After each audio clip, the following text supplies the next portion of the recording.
Hello, America. Welcome to the Junto Podcast, where we promote the practical applications of critical thinking and bold creativity. I'm your host, Edgar Mills. Thank you for joining us.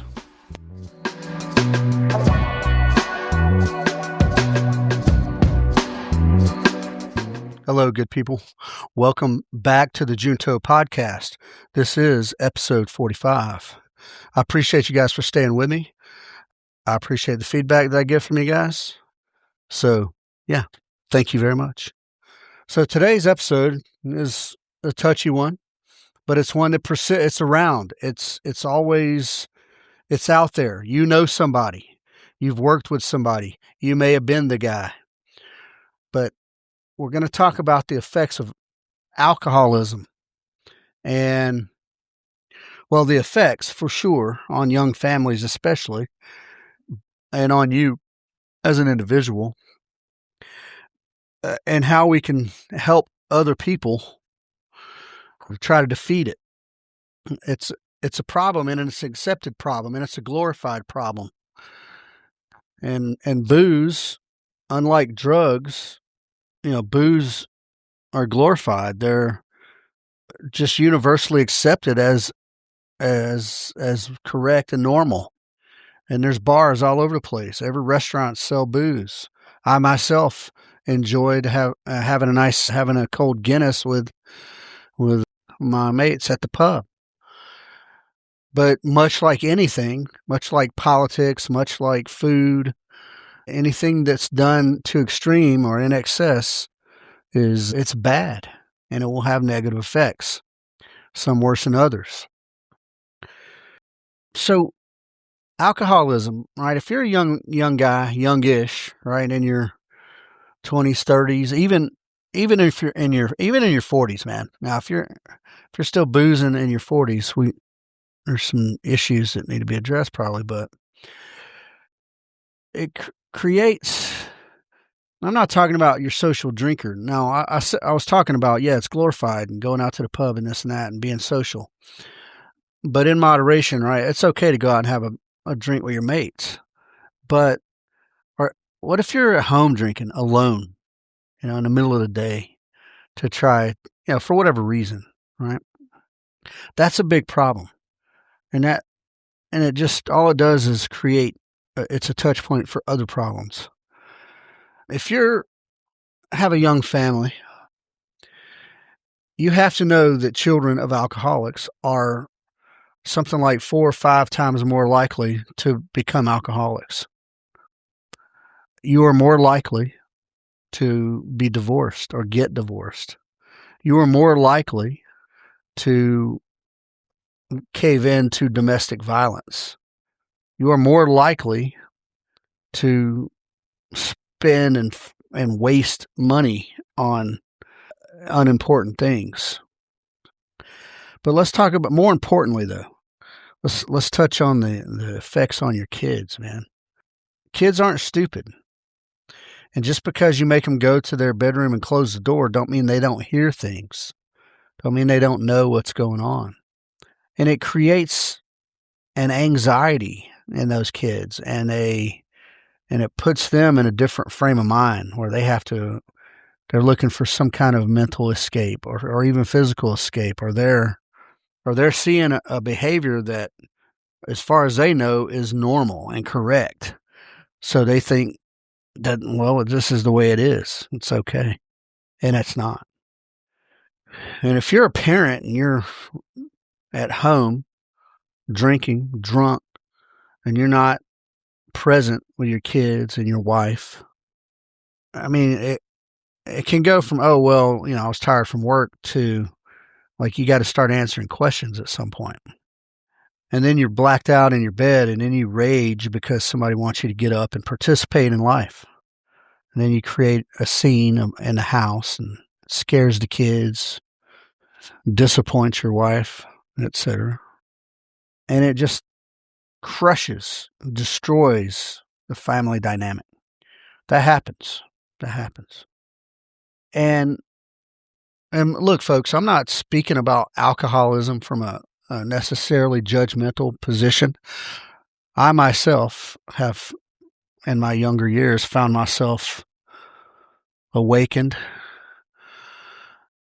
laying face down in a gravel parking lot in a pool of vomit with the sun shining down on my face and my head throbbing.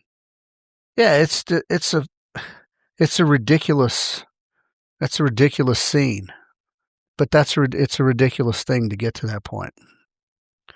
But I know what it's like. I understand. The question is not, well, does it have bad effects on the family? We all know that, right? Everyone knows that. It has negative effects on well, just your marriage in general.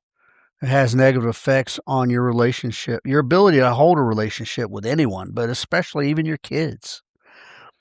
It can lead to, well, infidelity. Yeah. It can lead to domestic violence. Yeah. Because you don't have control of your own mind, and then you take it to that next level. That's not okay, folks, and under any circumstance. It creates stress.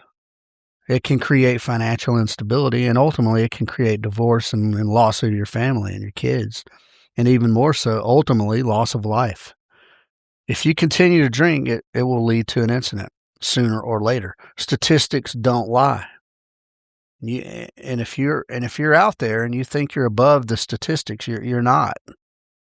The best way not to be a statistic is not to partake if you have a problem. Now, why would somebody have a problem? Hey, sometimes I'm told it could be hereditary. It's in your genes. I'm told sometimes. And some people just have impulse control issues, and it feels good. You drink to a point to where you get a buzz, and everything feels real good. But you don't have a regulator on it, right? And then so you get your buzz, and it feels so good that you want to keep it going. Then you drink yourself into a blackout. Next thing you know, you think everybody's plotting on you, and you want to fight and whatnot. You're no longer in control of yourself. And for some people, maybe that's where they don't want to be in control. They want to be in a position where they don't have to be in control. Maybe. I guess that's possible. I don't like that state of being. I absolutely want to be in control. I'm a control freak. I have a problem with control these days. I need it. So, yeah, we know that it's bad. The extreme results are bad. We know that. But why does it slip into like full-blown alcoholism? Now, obviously my experience comes from like soldiers and first responders and that kind of stuff. And these people have seen or continue to see gruesome things that that you shouldn't have to see, but it's out there and it happens. And somebody has to deal with it. And usually that's, well, first responders in this case, or soldiers in the case of war. I've seen some things in combat that I never want to see again, ever. And if my wife had to see some of those things, I would feel horrible, absolutely horrible about it. And I certainly don't want my grandkids to see the things that I've seen. First responders see it on a daily basis. People, cops especially probably see some. There was a video I just shared on Instagram, and I don't know where it originated, but a dad was holding his 3-year-old with a gun to his head, and he came out of an apartment, and the cops approached, and they were screaming at the guy to stop, and he didn't stop. And for whatever reason, the cops decided to shoot the guy. Well, the 3-year-old got shot as well. Now, I think the dad pulled the trigger, and I think the cops also shot the kid. That was a video. I put that out. It wasn't you could see the incident, but it was from like a badge cam or a chest camera or whatever the cops have on. So you didn't get the graphic details, but can you imagine can you imagine being the cop that shot the kid? Oh my God. I mean, if you're going to turn to alcoholism, I guess that would be it, right? That would be the time. There's gruesome stuff out there, folks. And there's a lot of guys out there, women, men and women it's the first responders have PTSD. Something like 30% have PTSD, and I've got my own issues with PTSD. I'm not saying I have PTSD.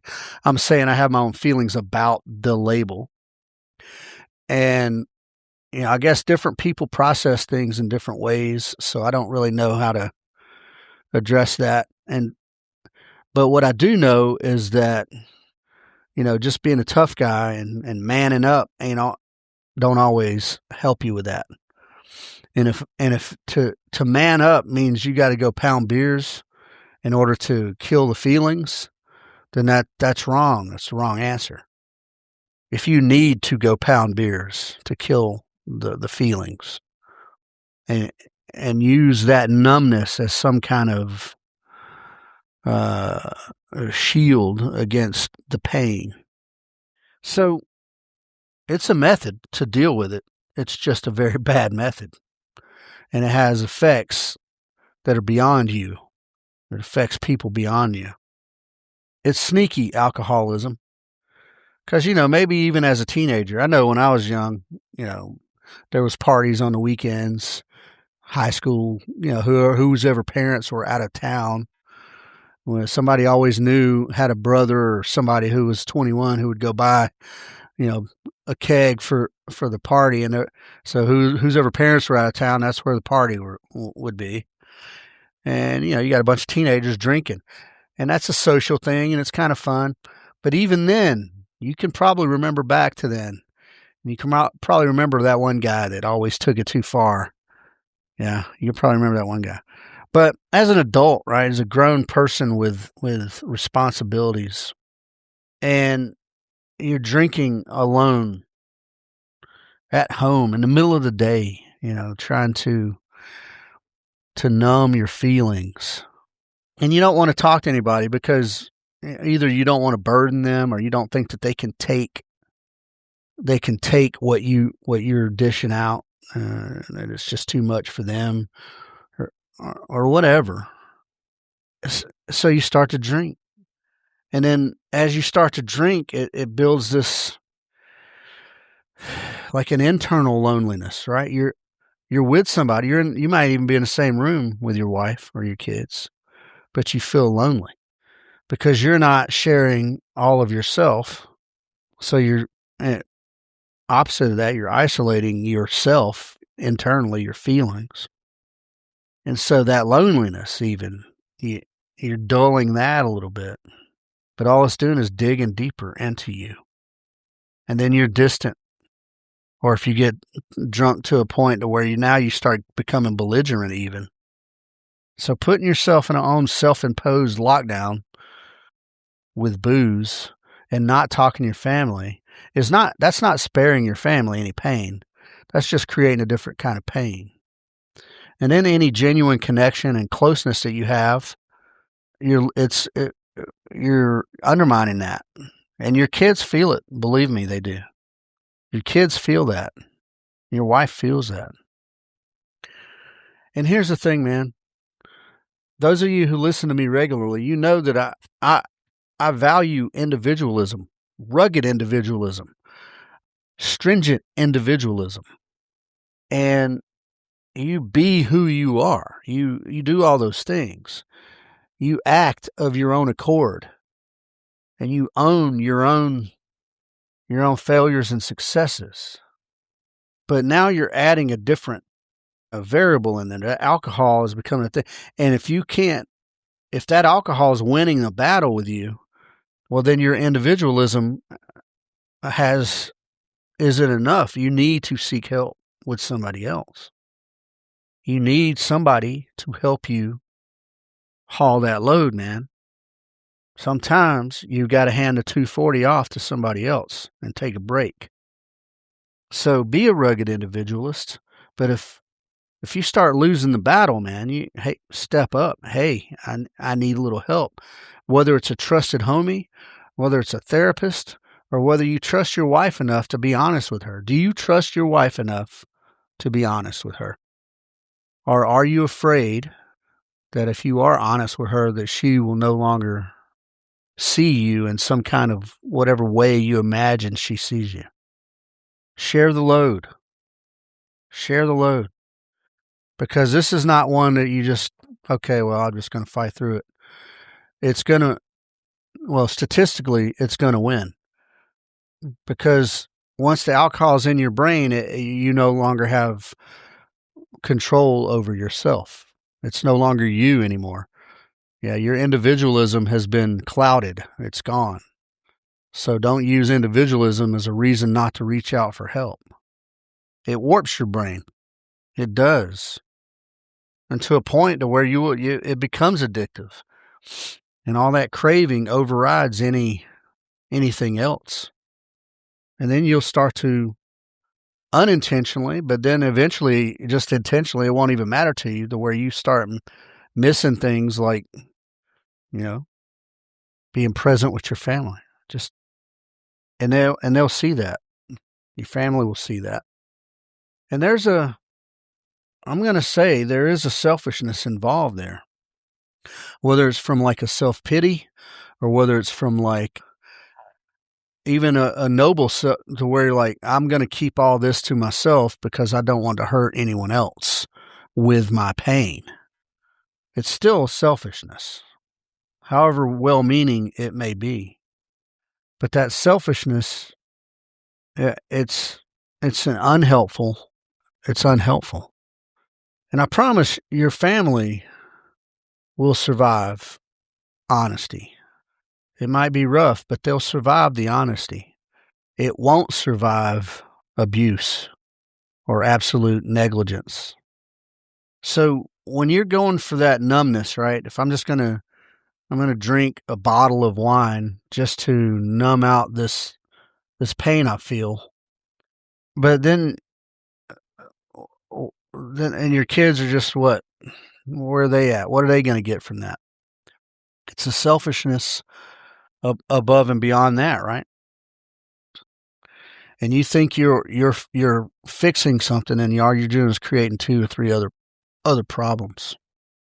So I'm always talking about individualism, but I'm saying that if you can't defeat the alcohol by yourself, then individualism is not the way in that instance, right?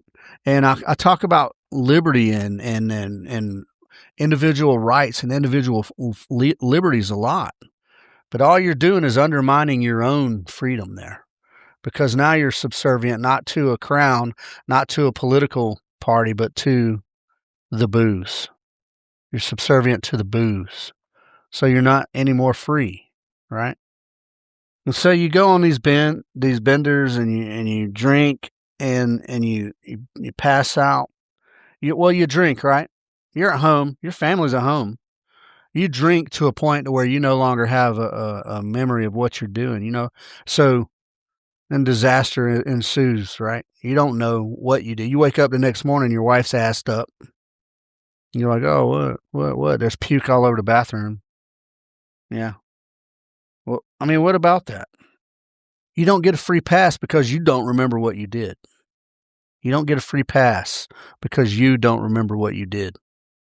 And what it's going to lead to is eventually there's going to be an incident. There's going to be a DUI, or you're going to be so blacked out, drunk, and out of control that the cops are going to get called, or you're going to put your hands on your wife or your children, blaming the booze, but the damage is no less severe. And then you're going to be, I only drink this, only drink that. Bullshit. That's bullshit. And then if you play it out to a logical end, then you got the family services, Department of Family and Children's Services coming around, knocking on your door. And look, folks, if you already have a relationship with defects, and then you're introducing booze into the situation, that's almost a conscious effort to have your children taken away from you. There is no winning. You lose with the booze. You lose with the booze. How do we get out of it? How? Well, one, we have to recognize there's a problem. That's always the first step in anything, is identifying that there is a problem. And if you can't identify if you refuse to acknowledge that there's a problem, then you're just being disingenuous, either willfully ignorant or just ignorant. You can't outrun statistics. You cannot be a statistic. But if you're doing all those things, you're going to be a statistic. You have to identify that there's a problem. You have to look at the signs. And you have to have some small level of discipline, but yeah, you have to want to quit, right? That's just it. Identify the problem, then understand the potential outcomes of this problem, and then make your mind up that, like, this is not going to be the problem in my life. Just look at the situation objectively. If you're drinking alone in the middle of the day, that's a sign, that's a problem. If you're driving home from work and all you're thinking about is stopping to get a bottle of booze, that's a problem. If you're getting ready to go to a function with your family and you're shaky because you don't want to go to this function, so you want to go hit some booze before you go, that's a problem. And look at those things. Do those things exist in your life? If they do, yeah, you got a problem. Think to yourself, what would a typical rational medical professional, therapist, look at what I'm doing and think that, yes, this person is an alcoholic? If so, that's not a conspiracy. They're not out to get you. If you're doing things, yeah.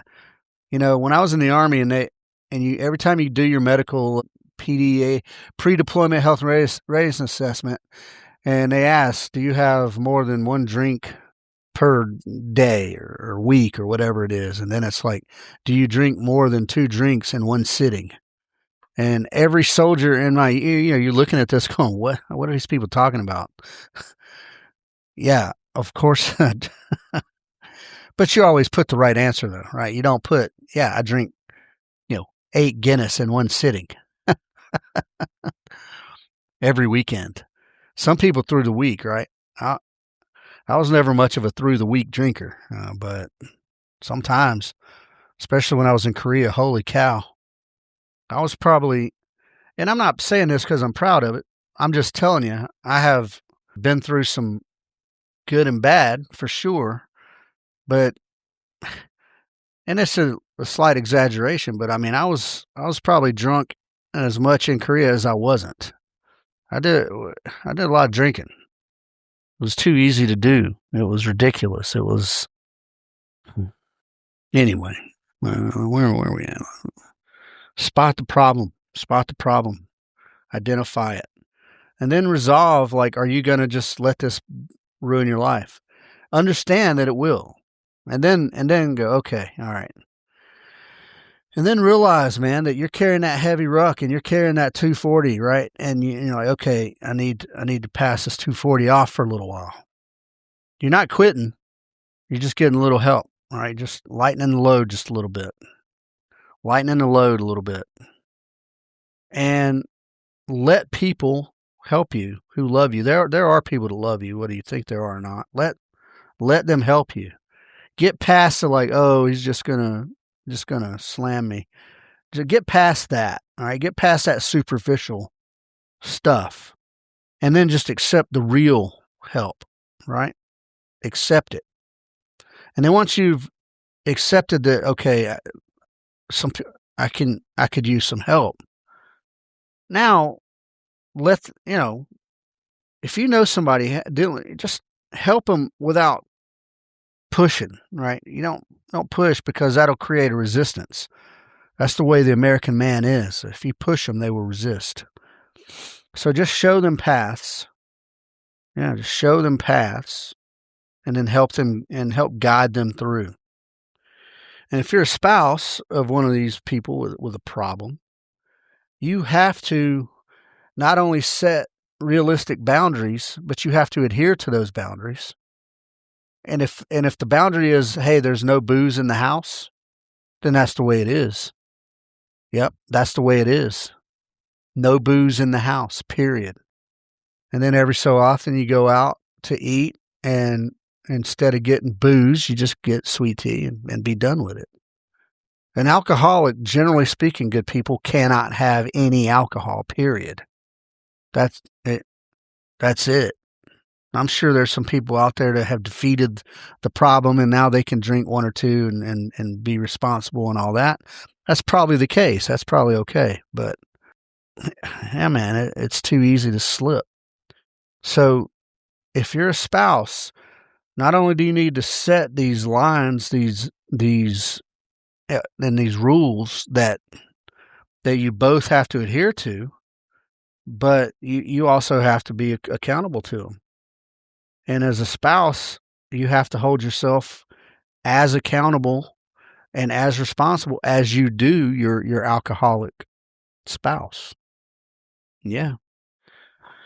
There's a whole lot of responsibility, and then helping a person get over a strong problem like that, helping them regain their individual accountability and responsibility is a big responsibility in itself. But if you're not willing to partner in that, then, I mean, how much are you invested? You know, you need to be willing to partner in that.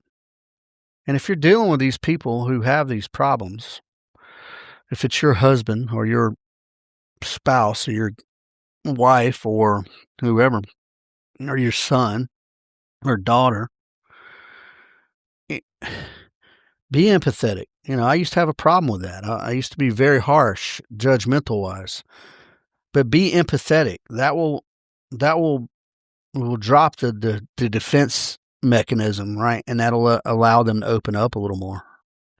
And being empathetic and then just helping to guide as opposed to direct will probably help a lot with that. And then, look, most problems can be logically solved. I can sit down and go and logically say, look, if you continue to drink, this is likely to happen. This is likely to happen. And here's going to be the end result. Well, for some people, that's just whatever, that they may or may not believe it. But you also have to mix in a little bit of faith. And yeah, I'm always going to go back to faith and go back to, what would Jesus do, right? That's to understand that there is a responsibility to be good. And if it's not to yourself, if you don't care about yourself enough to be good, you need to be responsible and care enough about your family to be good. And that's got to be good enough. Because once you take on a family and you take on that responsibility, then that's what it is, folks. So yeah, pray about it together and be sincere. You don't have to be beholden or subservient to the booze. It's a trick. You could even say it's a trick of the devil. Yeah. It gets in there and it messes with your mind, and it clouds and it hides and it obscures reality, and it usurps your priorities. Whatever you think your priorities are, as soon as you booze, it changes your priorities. And you can't let anything artificially disrupt or change your priorities. You have to stick with them. And there has to be, one, you have to love your family. But check it out. I think a big problem is that if you don't love yourself, it's hard to love your family. You have to love yourself. And by loving yourself, really loving yourself, that means you won't taint yourself with the booze. And if you love yourself, then you love your family. And you don't want to taint your family with the booze. So you got to have that love. And then there's got to be some reasonable rules, some guidelines, some reasonable things that, like, okay, I mean practical things like, okay, there's no booze in the house. Even if you still want to have a drink at dinner, as long as you're not the driver, right?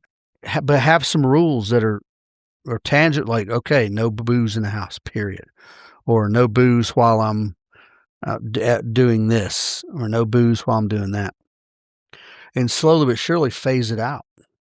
And then as someone who is helping with this alcoholism, your spouse or your brother or your whoever. Have a little bit of grace and a little bit and empathy. Even if you've never been in that situation, still you can be like, look, I I can see your pain. Let me help you. Don't just be judgmental. And then just be straight and just be honest. Don't be an enabler. Don't be an enabler. Always speak honestly and directly, always, about the problem. Don't give them an opportunity to dance around, and using semantics, right? Just, oh, well, I only drink this much. Or I only do it whenever this or that or the other. That's just, yeah, it's reasons, right? It's excuse. Why do I drink? Well, the reason why I drink is, but that doesn't make it okay just because there's a reason. But making an excuse for your drinking to try to say, well, yeah, here's why I drink and here's why I should be able to drink. That's the problem. So understand that excuses are separate from reasons. They're different. And you can have a reason why. There's several reasons why. But you don't have any excuse why. It's not to be excused. If your boozing leads down the road to neglecting your family, or it leads down the road to domestic abuse, and I mean physical hands-on abuse, there is no excuse. You can give me all the reasons in the world, and we'll process those reasons, but you can't give me any damn excuse. So look, are you out there? Are you a drinker? Have you had problems from it before? Do you think you drink like at a level that, well, but it's okay? No, it doesn't affect anyone? I mean, that may or may not be true. I don't know. Chances are, if you got children in your life, it's bad, whatever it is. Chances are it's bad. Are you living with someone who is an alcoholic, who has a problem? I don't know, man. And if so, how do you deal with that? Are you trying to help solve the problem, or does it just create a fight, or violence or abandonment, like they disappear for several days? I don't know, man. But if you handle it correctly, you might be able to you might be the one to break through their wall of clouded mental state, their darkness that's clouded with alcohol. You might be able to break in there. Maybe if you change your approach, maybe if you swallow your pride a little bit and figure out how you can, I don't know, man, very diplomatically help, right? Without accusation, without finger pointing, without scorekeeping. How can you help? I don't know. And then there's all the programs out there. I don't advocate or endorse or denounce any program out there because I've never been on any of those programs. So I don't know really how they are. Probably some of them are better than others, substance abuse programs. Identify that there is a problem, folks. Identify that there is a problem. And then determine that problem needs to be solved. I mean, by definition, a problem needs to be solved. Don't just identify that there's a problem and then just let it linger in your life. And some days you dodge it and some days you give in. So you got to identify the problem and then identify that it needs solving. And then you have to resolve, either as the alcoholic or as the helper, or the person who's attempting to intervene. Then you have to determine how can we best do this? What's the practical way to do this? And then commit to it. Yeah, I mean, just commit to it. It's not easy. It's hard. It's very difficult. Some people feel the need to be numbed to the mundane daily problems, the routine problems of everyday life. Yeah, no, but but that's not the way. You need to be clear. You need to be present, and you need to be clear in your thinking. Well, what if your thinking is clouded up by other intrusive thoughts that have nothing to do with booze or drugs, but you're overwhelmed with these other intrusive thoughts? When you lay down to take a nap or go to bed, your mind's racing with visions of past traumas or visions of how can I pay bills, or how can we do this, or how can I fix this or that, and life is overwhelming you. Look, alcohol doesn't fix any of it. It just numbs your brain for a temporary period of time. You wake up with the same problems that you passed out with, and all you've done is add another problem onto it. Practically speaking, if you're working class or low end, economic spectrum, and you're working hard to pay the bills, and a bottle of booze costs X number of dollars. Add that up over a month. Add that up over 2 months. When you're struggling living paycheck to paycheck, every cent counts. Every cent counts. So if every dollar being spent is not on something beneficial for the family, i.e. milk and eggs, then it, just in an absolute practical sense, then don't spend it on the booze, because the booze don't help the family. The booze don't help anything. Yeah. Look at your bank statement. Print it off and do a little exercise. If you're a paycheck to paycheck type and you don't keep a meticulous budget, print off your bank statement and go down and look at every dollar spent. Now, you're going to have gas on there for your car. Nothing you can do about it. You're going to have all your bills and the utilities and your rent. Nothing you can do about it. And your car payment, your insurance payment, and even your phone and your internet. Those are, you got necessities in life. But then look at all the things that weren't necessities. And that's to include groceries.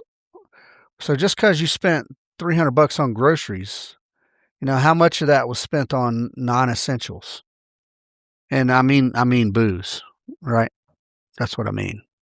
Well, you can cut the fat pills out too. You can cut a lot of stuff. Even in groceries, you can cut a lot of superfluous things. But just from a practical perspective, I think you're going to find that you spend more money than you think you do. So if you're a practical thinker and that's where you're at, then do that math. And if you're not, if that's not a thing for you, right? You got plenty of money. You probably got more money than you need, and you still drink to escape something.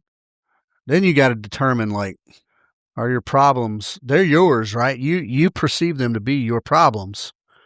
But like, break down the severity. Like, are these first world problems? You know what I mean? Are these things that can be solved with very simple actions? Or are they real dire, I can't escape this type problems? I think you'll find that most of them are escapable from a practical perspective. And I know that if you reach out to family members, friends, spouse, whoever, and if you reach out with just a little bit of humility and say, hey, I have a problem and I want help. I can't do it by myself. Oh man, the outpouring of love and support will be enormous. If you allow it, the outpouring will be enormous if you allow it. So that brings us back to some of the things I'm always talking about, right? This rugged individualism, this loner, tough guy persona, and you think vulnerability is a weakness and and not to be accepted. Well, I talked about this in the therapy episode. I did a couple of therapy episodes a few back. If you're this loner tough guy and you reject therapy and you reject any sort of external help, you got to reach out to a friend, man. At some point, you cannot do it alone. At some point, you cannot do it alone. That's just the way it is. And one of the benefits, and I'm 53. And I say that a lot. So I think I've been on the planet for a good amount of time, but especially being in the Army, you see so many personality types and you see so many problems come and go with alcoholism and drug abuse and spouse abuse. And even there was a guy in one of my units that molested his 12-year-old stepdaughter. There's problems, man. There's all kind of problems. And I've seen a lot of them.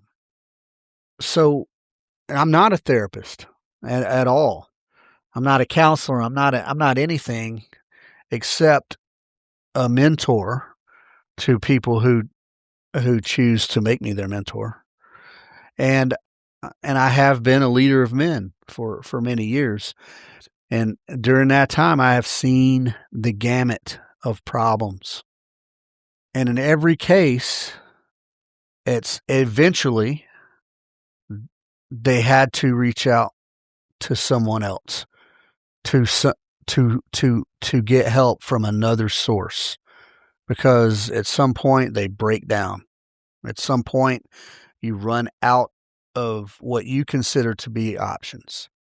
But you have to understand, just like I understand for myself, you only have a limited scope of knowledge on how to fix certain things. And once you've maxed that scope out, you need to go to someone else who might have different perspectives. If that's a therapist, then let it be. If that's your best friend, then let it be. But don't do destructive things to try to solve those problems.